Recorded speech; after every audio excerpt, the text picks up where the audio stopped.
जय हिंद दोस्तों। मैं टीकेपी कॉम्पिटिटिव क्लासेज में आपका हार्दिक स्वागत और अभिनंदन करता हूं। आइए हम आप लोगों को क्लास 10 की वास्तविक संख्या के एक वीडियो में आपको परीक्षा के दृष्टि से जो आने वाला है महत्वपूर्ण प्रश्नों को बताने जा रहा हूं। पहले हम लोग जानते हैं कि वास्तविक संख्याएं क्या होती है। पहली पार्ट है, आप लोगों को पहला लेसन है क्लास 10 का। वास्तविक संख्या क्या होता है, पहले इसका परिभाषा दे दें। परिमेय संख्या तथा अपरिमेय संख्या को सम्मिलित रूप में लिखने से प्राप्त संख्या को क्या करते हैं हम लोग वास्तविक संख्या करते हैं। जैसे आपकी करड़ी थी, करड़ी में 9/25 और 3/5 और 4/11 ETC। यह क्या है हम लोग की वास्तविक संख्या है। वास्तविक संख्या यह पहले पार्ट है, यह परिभाषा इसका वास्तविक संख्या क्या है। अब हम लोग पहला पार्ट में आपका है यूक्लिड विभाजन के एल्गोरिथम का प्रयोग से एचसीएफ ज्ञात करना। एचसीएफ ज्ञात करना तो पहले हम लोग जानते हैं कि यूक्लिड विभाजन एल्गोरिथम क्या होता है।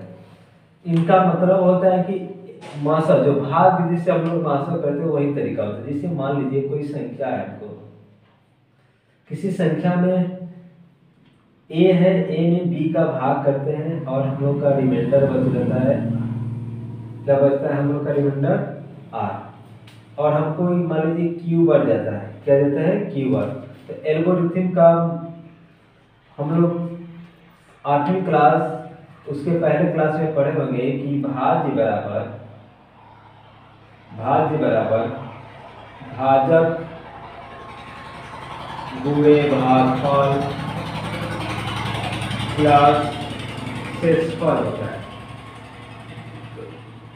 क्या होती है शेषफल। यह होता है हम लोग का, देखिए भाज्य की जगह क्या लिखे हैं ए, क्या लिखे हैं भाज्य की जगह ए लिखे हैं। और भाजक क्या है हम लोग का, भाजक क्या है आपको यह है भाजक है। देखिए यह भाज्य है और यह इसको बोलते हैं हम लोग भाजक, और यह होता है भागफल, और यह नीचे जो आर होता है शेषफल। तो यहां से हम लोग को मिलेगा क्या, भाज्य बराबर भाजक बी भागफल क्यू, और यहाँ से शेषफल क्या होता है आर। इसी को हम लोग बोलते हैं यूक्लिड विभाजन एल्गोरिथम। यही बी जो होता है हम लोग का जो भाजक, इसी को हम लोग एचसीएफ डिनोट करते हैं। एचसीएफ यानी महत्तम समापवर्तक। तो आइए इससे हम लोग पहले सवाल को सॉल्व करते हैं। यहाँ पर दिया 135 और 225 का एचसीएफ ज्ञात करना है। पहले नॉर्मली तरीका से हम लोग क्या करते हैं, नॉर्मली तरीका से आप भाग विधि से मौसा निकालिए, फिर इसका एल्गोरिथम का प्रयोग करते हैं। दो सबसे बड़ी वाली में सबसे छोटी के बाकी 225 और आपका 135 वैसे ही बढ़ जाएगा। एक बार हम लोगों का मिलेगा 135, घटाते हैं 2, आपको यहाँ से 9 कट हो जाएगा।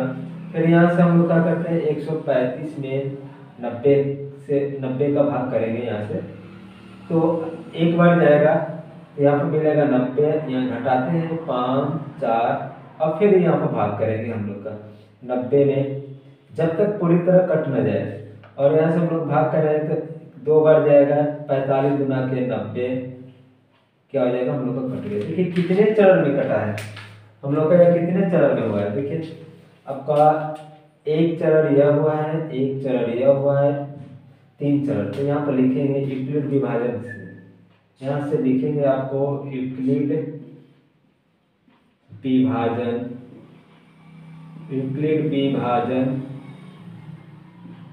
से। तो हम लोग चरण नंबर 1 पे लिखेंगे। चरण नंबर 1 में देखिए हम लोग को भाज्य की जगह कितना है 225, भाज्य की जगह कितना है आपका 225, यहाँ पर लिखते हैं 225, और यहाँ से भाग के वजह से किए हैं 135, गुणे कितने बार गया है 1 बार, और रिमाइंडर कितना होता है 90। और फिर चरण नंबर 2 हम लेंगे, चरण नंबर आपका तो इसी तरह चरण बाई चरण लिखेंगे, आपको पेपर में इसी तरह लिखना है। पहले एक तरह भाग कर लीजिएगा, आराम हो जाएगा। फिर इसके भैया हम अगले चरण में ये देखिए भाज्य यह बन गया है, तो यानी 135 भाज्य बन जाएगा। और हम लोग का 90 क्या हो गया, भाजक हो गया, गुणे 1 प्लस शेष कितना होता है 45। अब चरण नंबर 3, चरण नंबर हम लोग का क्या हो जाएगा आपका 3। समझ में आ रहा है? यहाँ पर आपको मिलेगा, देखिए यह फिर बन जाएगा हम लोग का क्या भाज्य बन जाएगा। और यहाँ से 45 गुणे 2 बार में, जब तक 0 ना हो जाए। देखिए लास्ट में हम लोग को क्या मिला, लास्ट में देखिए किसको बोलते हैं, एचसीएफ होता है बी वाला पद ही है।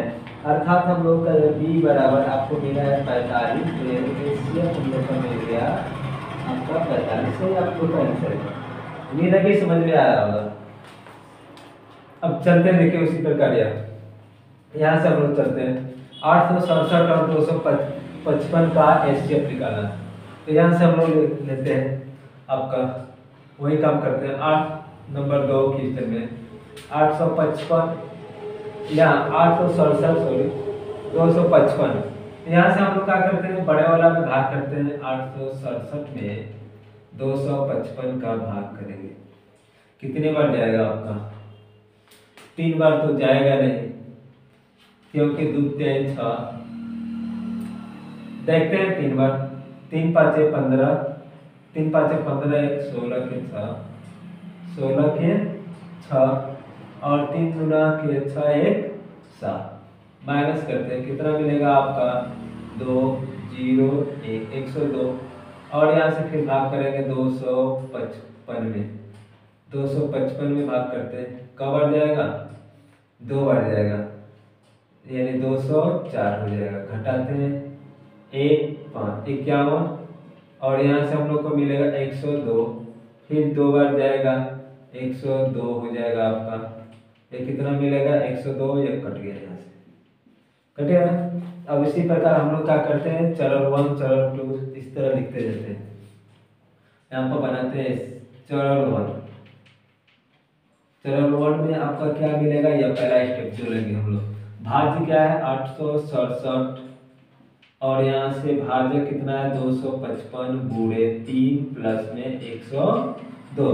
अब चरण नंबर 2, चरण नंबर 2 में हम लोग का क्या मिलेगा, यह बन जाएगा आपका 255 बराबर 102 गुणे कितने बार गया है 2 बार, प्लस शेष कितना बचा है 51। चरण नंबर 3, ये चरण नंबर 2 था आपका। चरण नंबर यहाँ से लेते हैं आपका 3, 102 बन जाएगा भाज्य और 51 बन जाएगा भाजक गुणे कितने बार 2 प्लस 0 0 बच गया ना। अब यहाँ से हम लोग क्या करते हैं, देखिए हम लोग को b के जगह यही ना मिला है, b के जगह क्या मिला 51 हम लोग का एचसीएफ हो जाएगा। उम्मीद करते हैं कि समझ में आ रही होगी। कहीं भी दिक्कत होगा तो कमेंट कीजिएगा और अच्छे लगे वीडियो तो सब्सक्राइब करते। चलते हैं अगले सवाल। दिया है कि दर्शाइए कि कोई धनात्मक विषम पूर्णांक 6q+1 या 6q+3 या 6q+5 के रूप में होता है, जहां q एक पूर्णांक संख्या है, पूर्णांक है, क्या है q एक पूर्णांक। तो हम लोग को यूक्लिड विभाजन से पता है कि a क्या होता है भाज्य होता है, b होता है भाजक, q होता है भागफल, r क्या होता है शेष। इतना याद भी होगा, कल पता होगा कि किसी संख्या को अगर हम लोग भाग करते हैं तो उसका शेष भाग करने वाली संख्या से हमेशा छोटा मिलेगी। क्या मिलेगी हम लोग का छोटा मिलेगी। देखिए और रिमाइंडर क्या होता है हम लोग शेषफल 0 के बराबर हो सकता है कि तो 0 से क्या हो सकता है बड़ा हो सकता है। और हम लोग को भाजक से क्या होता है शेषफल हमेशा छोटा होता है। भाजक से हमेशा क्या होता है शेषफल आपका क्या होता है छोटा होता है। तो हमें दिया है यहाँ से तो हम लिखेंगे दिए गए दो धनात्मक पूर्णांक a तथा b के लिए अद्वितीय पूर्ण संख्या p की क्या है विद्यमान है। पूर्ण संख्या क्यों बोल रहे हैं हम, क्योंकि p और क्यू का मान 0 से लेके हमको, जैसे हमको 0 से लेके 1 2 3 4 5 जितना डॉट डॉट भी हो सकता है हमको संख्या, क्या हो सकता है हम लोग को यह संख्या। इसीलिए पूर्ण संख्या 0 आ जाने के प्राकृतिक संख्या से पहले हम लोग को क्या बोलते हैं, पूर्ण संख्या बोलते हैं। क्या बोलते हैं, पूर्ण संख्या बोलते हैं। तो हमें दिया है यहाँ से कि 6 क्यूब प्लस 1, 6 क्यूब प्लस 3 या 6 क्यूब प्लस 5, 6 क्यूब प्लस 5 क्या है, विषम पूर्णांक है, विषम पूर्णांक है। हमको विषम पूर्णांक सिद्ध करना है, तो देखिए निकालते हैं यहाँ से। हमें यहाँ पर b का मान क्या दिया है, b का मान आपको क्या दिया है 6, b का मान आपको क्या दिया है 6, अर्थात r का मान आपको क्या मिलेगा 0 1 2 3 4 5। किसी संख्या में भाग करते हैं तो भाग करने वाली संख्या से शेषफल हमको एक कम मिलता है, उतना तक मिलेगा, 0 से लेकर इतना तक शेष बच सकता है, समझ रहे हैं। तो हम लोग को क्या है, यहाँ से लेते हैं, यहाँ से आपको लेते हैं a बराबर क्या मिलेगा, a क्या है पूर्णांक संख्या, हमको क्या है, आपको पूर्णांक संख्या है, तो मिलेगा 6 क्यूब प्लस r, बोला है क्यू एक पूर्णांक संख्या है, r क्या है शेषफल है। तो अब हम सीरियल रिमाइंडर जैसे इस तरह करते हैं, जहाँ यदि r बराबर 0 लेते हैं तो हमको मिलेगा क्या 6, a बराबर 6 क्यूब प्लस 0, अर्थात हमको 6 क्यूब, 6 क्या है समपूर्णांक, क्या है समपूर्णांक। समपूर्णांक में किसी भी संख्या का गुणा होता है तो क्या बनता है, हम लोग को सम मिलता है। तो यहाँ से लिखेंगे जहां कोष्टक में लेते हैं, जहां 6 क्यूब एक सम पूर्णांक है, सम पूर्णांक है। अब फिर स्टेप बाय, यदि हम यहाँ से r का मान क्या लेंगे 1 लेंगे, तो यहाँ से हम लोग यही माने हैं ना पूरा, a plus 6 cube plus r का मान वहां रखते हैं, तो यह क्या मिला। देखिए हम लोग को सम संख्या में अगर विषम संख्या को जोड़ते हैं तो सदैव विषम प्राप्त, एक विषम संख्या मिलेगी, एक जोड़ेंगे तो हम लोग को क्या मिलेगा, जहां 6 क्यूब प्लस 1 क्या है एक विषम पूर्णांक, क्या है विषम पूर्णांक है। और यदि हम लोग यदि r बराबर आपका 2 है, r बराबर क्या है आपका 2 लेते हैं हम लोग, तो a आपका 6 क्यूब r का मान 2 लेंगे यहाँ पर, तो r का मान 2 लेंगे। अगर हम सम संख्या में सम संख्या ही जोड़ते हैं तो सदैव का प्राप्त होती है सम संख्या, जहां 6 क्यूब प्लस 2 एक सम क्या है आपका पूर्णांक है, सम पूर्णांक है, ठीक है।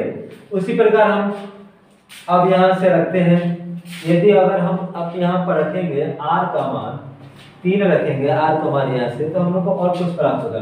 देखिए यहाँ से यदि r बराबर आप 3 रख रहे हैं, यदि r बराबर 3 रख रहे हैं तो हमको क्या मिलेगा, a बराबर 6 क्यूब प्लस 3 क्या है, जहां आपका 6 क्यूब प्लस 3 एक विषम पूर्णांक है, क्या है विषम पूर्णांक है, ठीक है। और यदि हम अब r बराबर 4 रखते हैं, r बराबर क्या रखते हैं 4, तो यहाँ से मिलेगा a बराबर 6 क्यूब प्लस 4, 4 क्या है सम संख्या है ना, 4 क्या है आपका सम संख्या है, तो यहाँ से मिल रहा है आपको जहां 6 क्यूब प्लस 4 एक सम पूर्णांक है, क्या है सम पूर्णांक है। अब यदि हम लोग क्या करते हैं r बराबर 5 रखते हैं, तो यहाँ से मिलेगा a बराबर 6 प्लस 5 क्या है, विषम संख्या ना। तो यहाँ से हम लोग सम संख्या में विषम संख्या जोड़ेंगे तो क्या मिलेगा, विषम संख्या मिलेगा जहाँ 6 प्लस 5 एक विषम पूर्णांक है। देखिए हम लोग क्या किए हैं, चेक करते आए हैं, एक बार सम रखे हैं, एक बार विषम रखे हैं। तो सम के लिए क्या मिल रहा है आपका, सम के लिए आपको क्या मिल रहा है, सम पूर्णांक मिल रहा है, विषम के लिए विषम पूर्णांक और सम के लिए सम पूर्णांक। तो यहीं से हम लोग लिखेंगे कि 6 प्लस 1 6 प्लस 3 6 या 6 प्लस 5 एक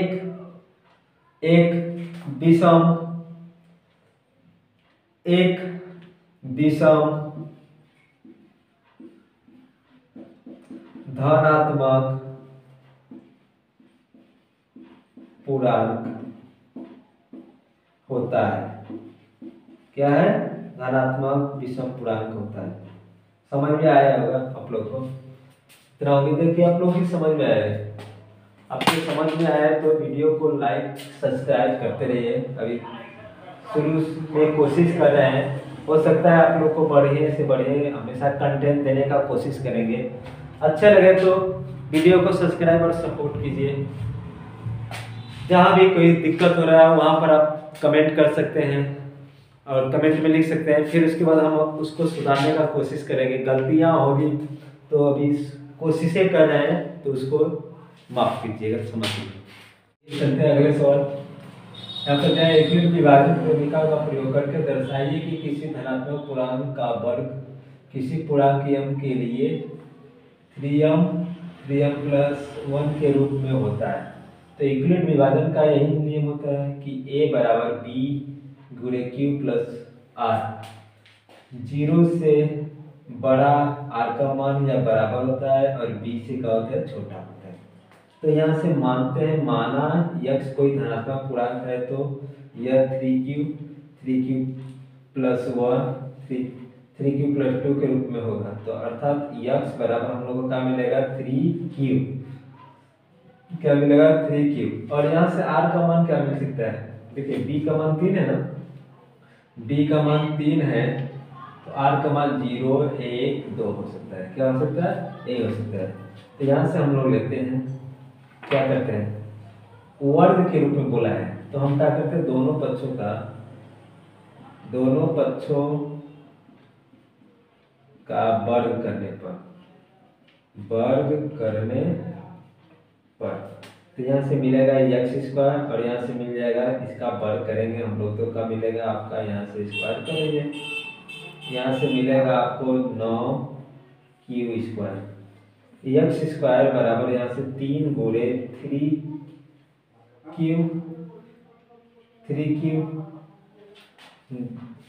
मिलेगा, 3q आपको मिल जाएगा।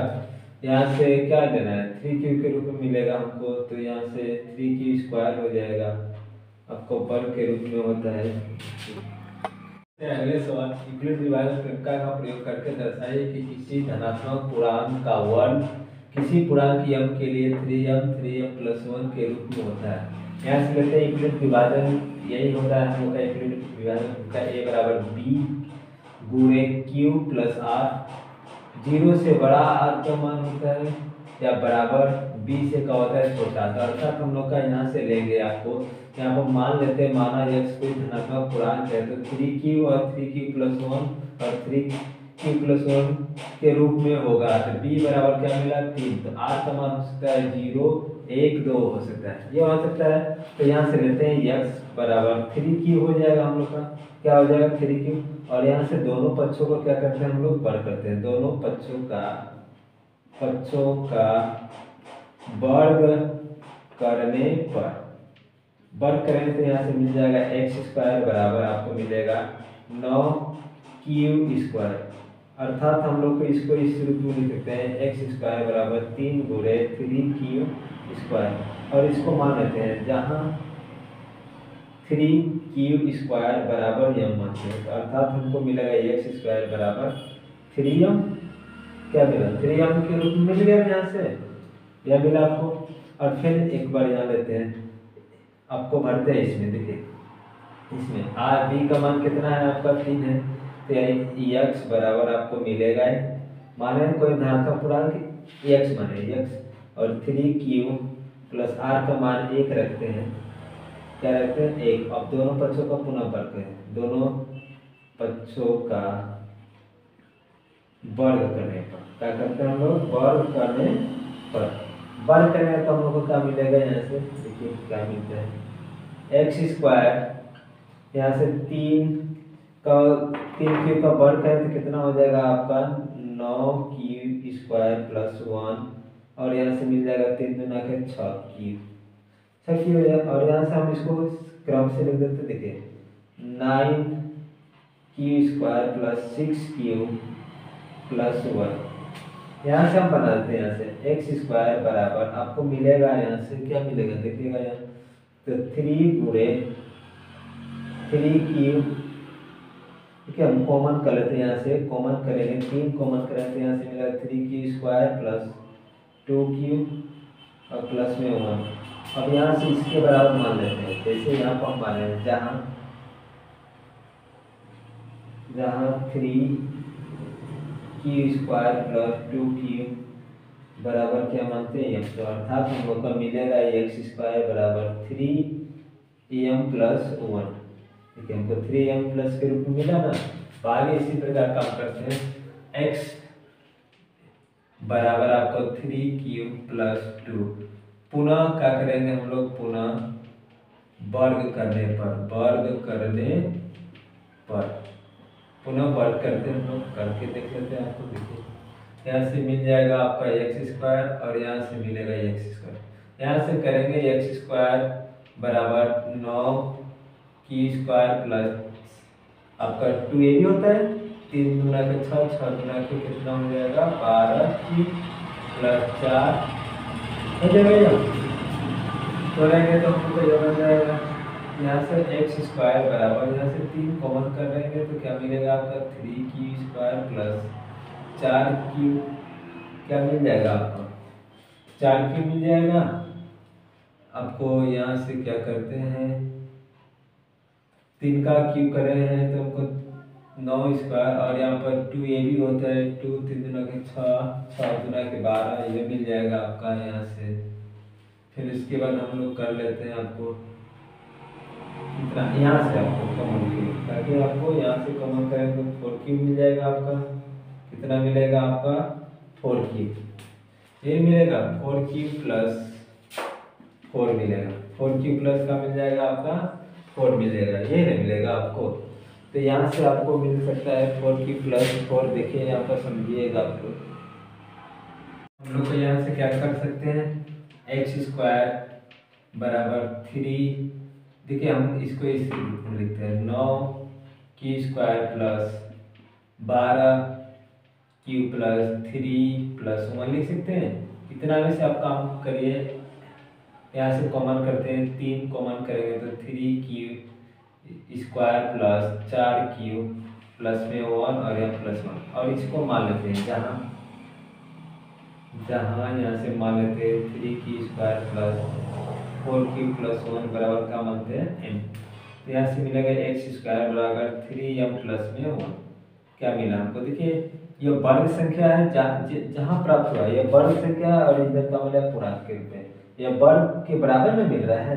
यहाँ पर बोला है कि धनात्मक पूर्णांक वर्ग किसी m के लिए, वर्ग के लिए, किसके लिए? वर्ग के बराबर क्या होता है? 3m।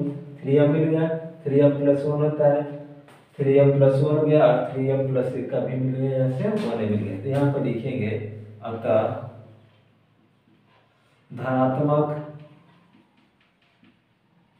धनात्मक पूर्णांक